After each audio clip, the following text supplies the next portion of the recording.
আসসালামু আলাইকুম। তো আজকে আমরা চলে এসেছি আমাদের মসজিদে জুম্মার দিনে।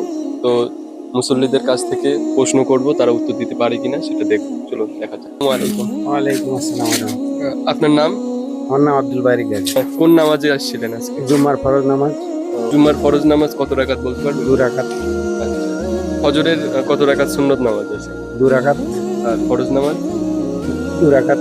প্রশ্ন করি, তো বলুন যে প্রথম নবীজির যে পৃথিবীতে এসেছিল, নবীর নাম কি ছিল? হযরত আদম আলাইহিস সালাম। তো মাশাআল্লাহ, উত্তরটা দিয়ে দিল। কুরবানি যে আমরা করি, কোন নবীকে কেন্দ্র করে করা হয়?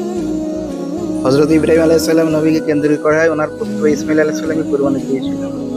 তো আরেকটা প্রশ্ন করছি, তো একজন নবী যিনি প্রথম নৌকা, মানে ভীষণ বন্যা হয় তখন নৌকা তৈরি করে, তখন সে নবীটার নাম কি? হযরত নূহ আলাইহিস সালাম। মাশাআল্লাহ।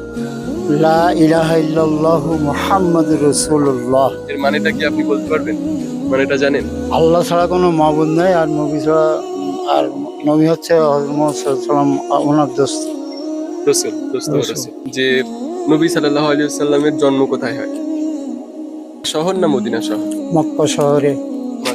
যে আমরা যে নামাজ পড়ি, তো নামাজের আগে আমাদের কি করা জরুরি?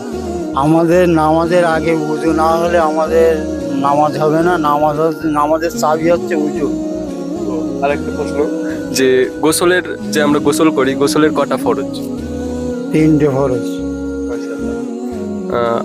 আপনাদের উজুর কটা ফরজ কি আপনি বলতে পারবেন? আমাদের ওযু হচ্ছে 4টে ফরজ।